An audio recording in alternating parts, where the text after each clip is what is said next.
عثمان کو قرآن کا قاری ہے جس نے کلمہ پڑھا تو سامع قرآن بن کر کے ابو بکر سے قرآن سن کے مسلمان، زندگی گزاری تو قاری قرآن پڑھ کر کے ساری زندگی قرآن پڑھتے رہے۔ اور پھر عجیب بات یہ ہے کہ دور حکومت گزارا تو ناشر قرآن پڑھ کر کہ قرآن مجید کی جمع تدبیر کر کے اس کو ترتیب دے کے پوری امت میں پھیلایا، اور جب دنیا سے رخصت ہوئے تو شہید قرآن پڑھ کر کہ جب جان دے رہے ہیں تو ان کے خون کے قطرے اللہ کے قرآن کا یہ سعادت بھی حضرت عثمان بن عفان کے حصے میں آ رہی ہے۔ اس وقت سیرت عثمان کے کچھ پہلو آپ کے سامنے عرض کرنا چاہتا ہوں۔ اس پہلو کو بیان کرنے سے پہلے سیدنا عبداللہ بن عباس کی ایک روایت ہے، وہ فرماتے ہیں کہ حضرت عثمان بن عفان نے ایک چھوٹی بنوائی تھی اور اس کی جو چاندی کی تھی اس کی تختی پر آپ نے دعا لکھی تھی۔ عرب میں رواج تھا کہ اونٹوں پر کوئی نہ کوئی اچھے کلمے لکھے ہوتے تھے، مثلا خود نبی کریم صلی اللہ علیہ وسلم کی جو اونٹی تھی اس پہ محمد رسول اللہ یہ لکھا ہوا، اور ایک روایت میں ہے کہ محمد رسول اللہ خاتم النبیین یہ لکھا ہوا۔ حضرت عمر رضی اللہ تعالیٰ عنہ کی اونٹی پر کفا بنفسک الموت واعظا یا عمر، اے عمر تیری نصیحت کے لیے موت ہی کافی ہے، یہ لکھا ہوتا تھا۔ تو حضرت عثمان نے بھی انگوٹھی بنائی ہوئی تھی۔ سیدنا عبداللہ ابن عباس کہتے ہیں کہ اس انگوٹھی پر یہ لکھا ہوا تھا، اللہم احیینی سعیدا وامیتنی شہیدا،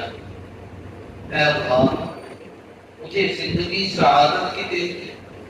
اور مجھے موت شہادت کی دے۔ یہ دعا الفاظ تو بڑے مختصر ہیں لیکن یہ اتنی جامع ہے کہ کون سی دنیا کی سعادت اور خیر اور خوشبختی اور نیکی ہے جو اس دعا میں نہ ہو۔ یعنی ہر قسم کی سعادت مانی ہے کہ زندگی سعادت والی بنا ہے، اور موت کے متعلق ہے کہ مقابل شہیدہ، اے اللہ ہمیں موت دے جو شہادت کے درجے کی ہو۔ تو اس دعا کے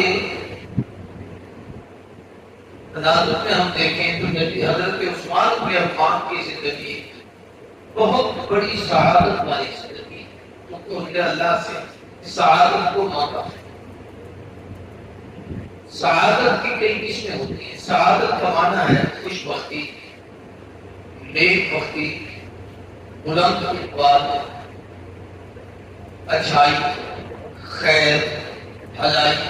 اس کے لیے جو اچھے کلمے جتنے ادا کیے جائیں اس کا ترجمہ سعادت ہے، یا وہ سعادت کے لفظ کا سارا مفہوم۔ اب اگر ہم خیر اور سعادتیں تلاش کرنا چاہیں تو انسان میں کئی ایک خاندانی سعادت ہوتی ہے جو اللہ کی طرف سے عطا ہوتی ہے۔ مثال کے طور پر ایک شخص حضور کے خاندان سے متعلق ہے، سید ہے، یہ وہ سعادت ہے کہ میں اور آپ چاہیں تو نہیں بن سکتی، میں کتنا بڑا مولوی بن جاؤں گا کہ میں سعادت کو خود نہیں حاصل کر سکتا، اس لیے کہ میرا خاندان اور ہے۔ کوئی کسی قبیلے کا ہو اس کو یہ سعادت کیوں نہیں مل سکتی، پر جس کو ملی ہے اسے کوئی چھین نہیں سکتا۔ نسب کی سعادت، یہ خاندانی شرافت کے ساتھ۔ پھر نیکی کی سعادتیں کئی ہوتی ہیں جو اللہ تبارک و تعالیٰ عطا کرتے ہیں، مثلا کسی کا نماز پڑھنا، قرآن پڑھنا، ذکر کرنا، تلاوت کرنا، سخاوت کرنا، شرم و حیا کا پیکر ہونا، خوش خلق ہونا، بااخلاق ہونا، یہ ساری کی ساری گویا یوں سمجھیں سعادتیں ہیں جو اللہ اس کو آدمی کو زندگی میں عطا کرتے ہیں۔ اس طریقے سے کچھ سعادتیں دنیاوی لحاظ سے بھی ہوتی ہیں، کہ وہ جیسے خاندانی شرافت کی سعادت ہے ایسے دولت مند ہونا دنیا کی سعادت ہے۔ اللہ تعالیٰ نے یہ جتنی سعادتیں تھی سب کی سب حضرت عثمان کے جمع فرمائی۔ مثلا خاندانی لحاظ سے سیدنا عثمان بن عفان کو اللہ کی سعادت دی کہ نبی کریم صلی اللہ علیہ وسلم کی پھوپھی کی اولاد میں حضرت عثمان بن عفان، تو ماں سے یوں حضرت عثمان کی والدہ کا شجرہ نسب رسول اللہ صلی اللہ علیہ وسلم کے خاندان کے ساتھ ملتا ہے۔ اب یہ وہ سعادت ہے جو اللہ نے عثمان کو دی ہے، کوئی چاہے بھی صحیح تو اس کے اپنے اختیار کی بات نہیں۔ پھر سیدنا عثمان بن عفان رضی اللہ تعالیٰ عنہ کو اللہ نے ایمان کی سعادت عطا فرمائی کہ جن لوگوں نے کلمہ پڑھا ہے حضور پر حضرت عثمان فرماتے تھے 5ویں نمبر پر میں پہلا آدمی ہوں جس نے کلمہ طیب پڑھا ہے اور اسلام قبول کیا ہے۔ تو یہ بھی ایک بہت بڑی سعادت تھی جو اللہ نے حضرت عثمان کے حصے میں رکھی تاہیری سعادت۔ اب اگلی سعادتوں کی طرف اگر آپ توجہ کریں تو آپ کو بہت ساری سعادت مندی کی باتیں ہیں۔ کلمہ پڑھنے کے بعد ایمان پر قائم رہنا اور تکلیفوں کو برداشت کرنا، یہ بھی بڑی سعادت کی بات ہے۔ سیدنا عثمان بن عفان کو کوئی تکلیف نہیں دی جاتی تھی کہ گردن میں کپڑا ڈال کے اسے کھینچا جائے۔ بعض دفعہ آپ کو چٹائی میں لپیٹ کر دھواں دیا گیا، ساری باتیں برداشت کرتے تھے اور دین کی عظمت کے لیے ہی برداشت کرتے تھے۔ پھر مالی لحاظ سے اگر کسی کو دولت ملے تو بڑی سعادت کی بات ہے۔ حضرت عثمان دولت مند غنی تھے، غنی یعنی سب سے زیادہ حیثیت والے اور دولت مند۔ آدمی دولت مند ہو لیکن بخیل ہو، یہ سعادت نہیں، یہ بدبختی ہے۔ سعادت یہ ہے کہ دولت کے ساتھ ساتھ سخی، اور حضرت عثمان بہت بڑے سخی، سخاوت کتنی تھی کہ سیدنا عثمان بن عفان رضی اللہ تعالیٰ عنہ کو اللہ نے جو بات کیا تھا، مدینہ میں یہ بات تشریف لائے تو کنواں خرید کے آزاد کو مسلمانوں کے لیے وقف کرایا تاکہ مسلمان اسے پانی پیئیں۔ جیش العسرہ غزوہ تبوک کے موقع پر مال کا خرچ کرنے کا وقت آیا تو تہائی لشکر کا سامان حضرت عثمان بن عفان نے اللہ کے راستے میں دیا۔ یہ بڑی سعادت کی بات تھی، یہ مال خرچ ہو رہا ہے۔ مسجد نبوی کی توسیع کی ضرورت پڑی تو حضرت عثمان نے مال خرچ کیا۔ اس کی نئی تعمیر کی ضرورت پڑی تو حضرت عثمان نے اپنے زمانے میں اس پر مال خرچ کیا۔ تو مال کا ہونا بھی سعادت ہے اور مال کے ساتھ سخی ہونا بہت بڑی سعادت ہے۔ دولت ہے تو آپ کو سخا ہے۔ عام طور پر جو دولت مند آدمی ہوتا ہے بے شک سخی ہو، لیکن بعض دفعہ یہ ہوتا ہے کہ دولت کی وجہ سے کئی بدکاری کے کام کرتا ہے۔ دولت جو ہے اس کو کوئی روک نہیں سکتا۔ عثمان بن عفان کی سعادت مندی یہ تھی کہ ہاتھ میں سخا تھی تو آنکھوں میں حیا تھا۔ سب سے زیادہ شرافت اور حیا کا پیغام بھی عثمان بن عفان۔ حضرت عثمان کی حیاداری کی یہ کیفیت ہے کہ حدیث پاک میں آتا ہے ایک موقع پر نبی کریم صلی اللہ علیہ وسلم صحابہ کی محفل میں بیٹھے تھے۔ حضرت ابوبکر صدیق تشریف لائے، اپنی حالت پر رہے۔ حضرت عمر آئے تو آپ اپنی حالت پر رہے۔ حضرت عثمان آئے تو آپ یوں سیدھے ہو کے بیٹھے اور آپ نے اپنی پنڈلی مبارک حالت کھلی ہوئی تھی، پنڈلی کو ظاہر کرنا کوئی عیب نہیں، آپ نے اس کے اوپر چادر کر رکھا۔ پوچھا گیا کہ اللہ کے نبی یہ کیا ہے؟ آپ نے فرمایا الا استحی من رجل تستحی منہ الملائکہ، میں اس سے حیا نہ کروں جس سے آسمان کے فرشتے کی حیا کرتے ہیں۔ اللہ کے فرشتے اس کا حیا کرتے ہیں، میں اس لیے ان سے حیا کر رہا ہوں۔ عثمان بن عفان صاحب حیا صرف یہاں تک بس نہیں کہ اتنی حیا بلکہ حدیث کی کتابوں میں ہے کہ آسمان کے فرشتوں میں بھی ان کا نام، ملائکہ اعلیٰ ہے بھی ان کا نام صاحب حیا تھا۔ حیا عثمان پھر آپ کی کیفیت حیا کاری کی یہ ہے کہ خود ارشاد فرماتے تھے جب سے میں نے کلمہ پڑھا ہے اور حضور کے ہاتھ پہ ہاتھ رکھ کے بیعت کر کے اسلام قبول کیا ہے اس وقت سے میں نے کبھی بھی اپنے اس ہاتھ کو اپنی ران سے لے کر ناف تک یہ حصہ سفر کا کہلاتا ہے اس جسم کے حصے پر میں نے اپنا ہاتھ ننگا بغیر کپڑے کے وجود کے اس حصے کو نہیں لگایا اس لیے کہ یہ ہاتھ رسول اللہ کے ہاتھ پر آ چکا تھا اب میں یہ نہیں کر سکتا تھا کہ اپنا ہاتھ جسم کے اس حصے کو لگاؤں یہ حیا کی کیفیت ہے اس سے بھی بڑھ کر ایک بات سیدنا عثمان فرماتے ہیں جس دن سے میں نے حضور کے ہاتھ پہ ہاتھ رکھا اور رسول اللہ کے چہرے اکبر کو دیکھا تو حیا کی یہ کیفیت ہے کہ اس کے بعد پھر میری ایک آنکھ نے کسی غیر محرم عورت کو نہیں دیکھا کسی پر یہ نظر نہیں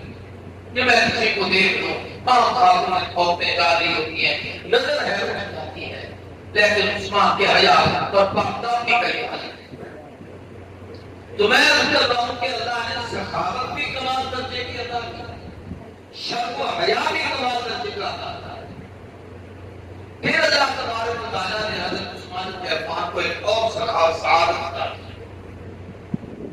وہ یہ ہے کہ خاندانی شرافت کے لحاظ سے کسی کا رشتہ کسی اچھے گھرانے میں ہو جائے تو لوگ کہتے ہیں آپ خوش نصیب ہے جہاں تیرا رشتہ ہوا وہ بڑے عظیم لوگ ہیں بڑے باکمال لوگ ہیں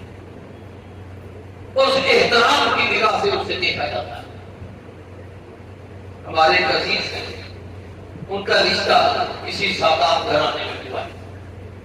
تو ایک دن مجھے ملے تو میں اسے کہنے لگا کہ جی ماشاءاللہ تو آپ صاحب نسبت ہیں اور اب آپ تو سید گھرانے سے متعلق ہیں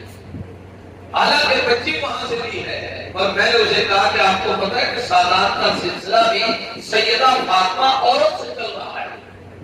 کیونکہ رسول اللہ کا اپنا بیٹا دکھا رہا تو یہ نسبت کے کوئی اعلیٰ درجے کا آدمی کسی کو اپنی بیٹی دے دے اپنے قریب کر لے اس کے لیے بڑا احساس ہوتا ہے ہمارے مولانا درخواستی رحمۃ اللہ تعالیٰ علیہ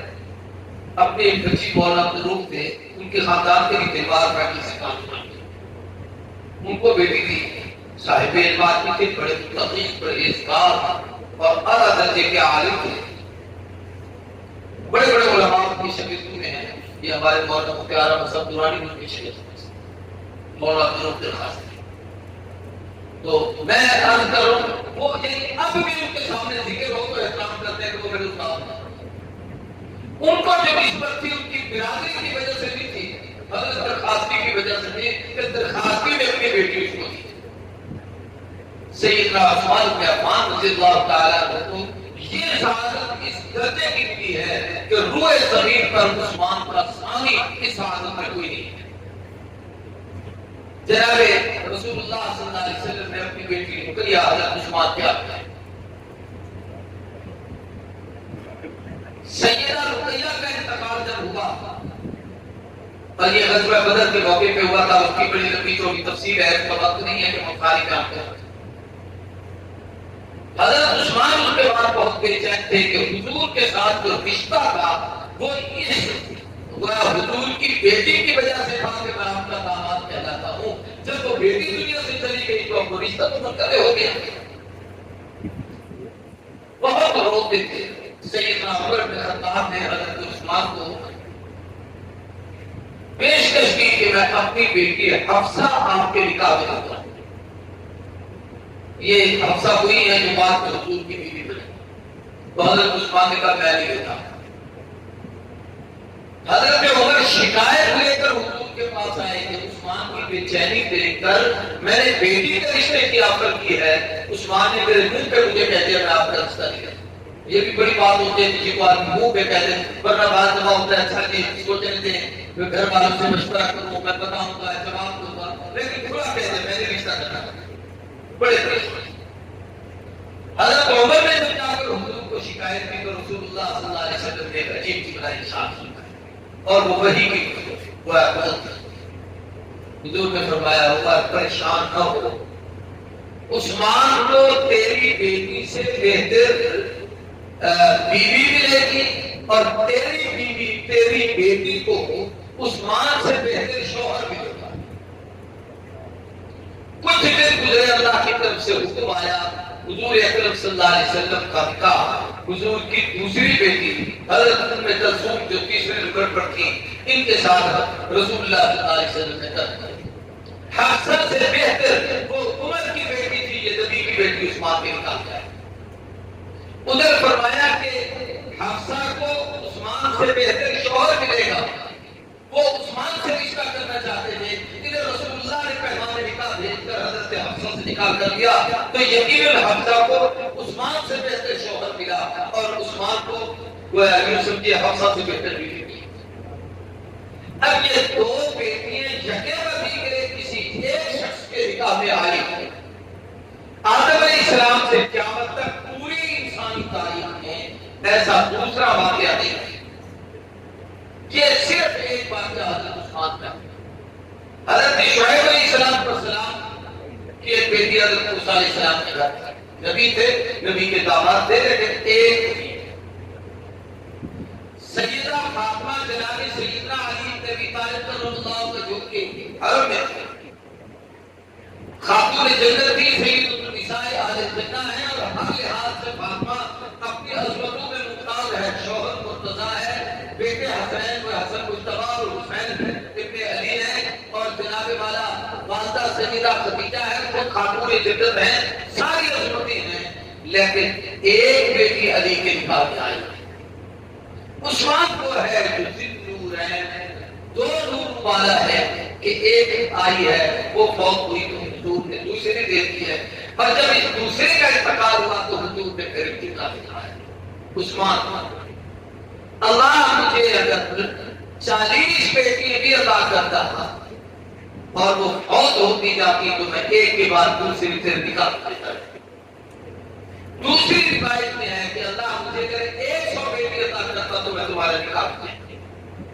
اور تیسری روایت اس سے بھی عجیب ہے کہ اللہ اگر مجھے 200 بیٹی بھی عطا کرتا تو عثمان نے تجھ کو دیتا، میں تجھ پہ رکھتا۔ ہمارے ہاں عام معاشرے میں دیکھا جاتا ہے کہ اگر کوئی آدمی کسی کی بچی کو ناخوش رکھے اور حادثہ ہو جائے، وہ بچی فوت ہو جائے، تو آدمی دوسرا رشتہ دینے کے لیے تیار نہیں ہوتا کہ تو نے پہلے کون سا میری بیٹی کو خوش رکھا تھا کہ میں اور بیٹی دے کے اپنی بیٹی کو جہنم کی آگ میں۔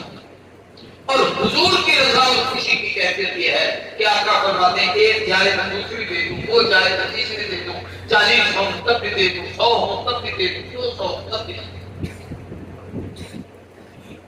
اس لیے یہ ذل رحم کا احساس روئے زمین پر صرف عثمان کے افعال پر۔ اور پھر اللہ نے ان کو ایک اور سعادت دی کہ اسلام کی دین کی خاطر اللہ کے راستے میں ہجرت کرنا، یہ حضرت عثمان کو دو ہجرتیں اسلام میں بڑی معروف ہیں، ایک حبشہ کی ہجرت اور دوسری مدینہ کی ہجرت۔ حبشہ کی ہجرت میں انہیں حضور نے صحابہ کو بھیجا، اور جن کو بھیجا ان میں سب سے پہلا قافلہ جو کیا اور اس میں پہلا جوڑا جو کیا وہ حضرت عثمان اور سیدہ رقیہ تھی۔ یہ ہجرت کر کے تشریف لے گئے اور حضور نے فرمایا کہ حضرت سیدنا علی، حضرت سیدنا ابراہیم اور ان کی اہلیہ کی ہجرت کے بعد یہ پہلا جوڑا ہے اسلام میں، عثمان اور عثمان کی بیوی جو اللہ کے دین کے لیے ہجرت کر رہے ہیں۔ تو بڑی سعادت دی، تو ہجرت کی سعادت کی عثمان ابن عفان کے حصے میں آئی۔ دوسری ہجرت مدینہ طیبہ کی، ایسے ہی